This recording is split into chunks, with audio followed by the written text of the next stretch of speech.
As we've been reporting, the Camp Fire in Northern California has become the deadliest and most destructive wildfire in the state's history. CBS News correspondent DeMarco Morgan is in Chico, California, near the Camp Fire. He joins us now. So, DeMarco, tell us, first of all, where you are and about the volunteers I know that you have come into contact with.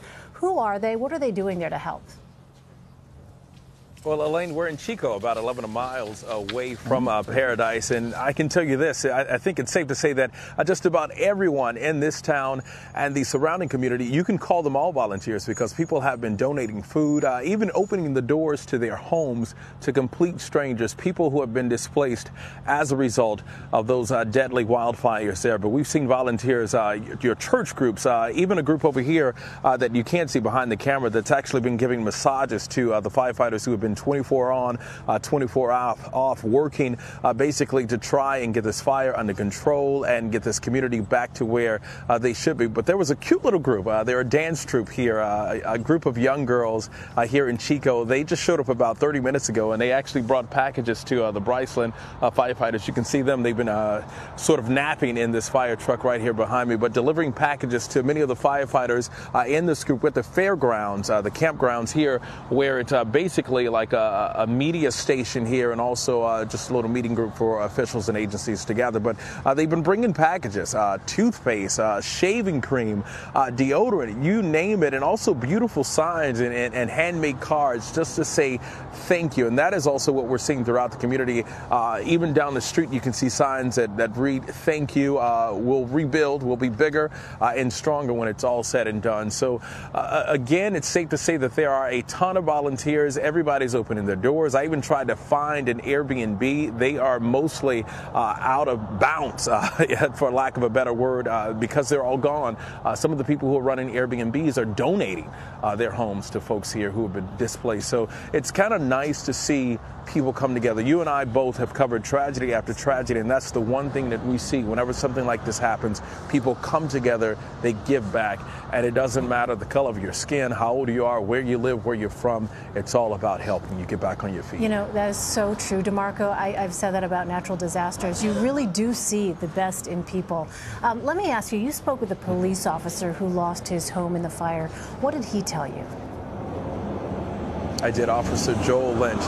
What a great and incredible guy. We got a big truck coming by here, so I hope you can hear me. Officer Joel Lynch is his name. He's with the California Highway Patrol. I actually lost his home in Paradise there, and he reached out to his wife, called his wife and said, hey, grab the girls, get the kids, get out. He at first said that, he thought that they would be able to, stay inside the house and, because the fire was actually miles and miles away, so he thought it was going to head in a different direction, but it was moving so quickly that he said they had no other choice but to get out, and the girls couldn't even grab their dolls. All they wanted to grab was their Barbie dolls. They're little kids, so they thought that was their most prized possession in the house. So you can only imagine, being in a place to where you had to leave something like that behind, and mom just had to grab them and get out of Dodge. But, he lost his home.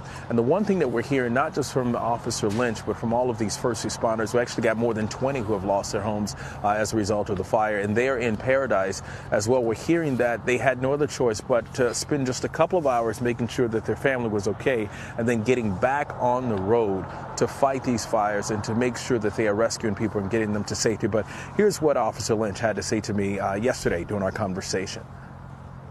The biggest thing that hit home was the memories, all of it gone. And when you see your backyard burnt up and you won't be able to throw a baseball with your son in the backyard, things burn up, and the memories will stay there, but you'll never have those tangible memories, of your son's baseball mitt, or your daughter's dolls. We're Paradise strong, and we have a lot of family here. And when the infrastructure's gone, the true test of time will prove that this town has what it takes to bring it back. It's going to take time, and it might take many years. But you're coming back. But we're coming back, yeah. And that is the sentiment in this community. We are most certainly coming back. And I know we need to get away from it, but there is just something about watching a grown man being brought to tears. You know, we're raised and taught to take care of our families and be there. And when there's something that happens out of your control, beyond your control, and you can't do anything about it, it really tugs at your heart, Elaine.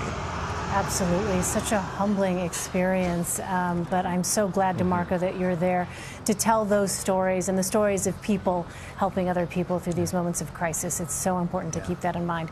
DeMarco Morgan, thank you so much.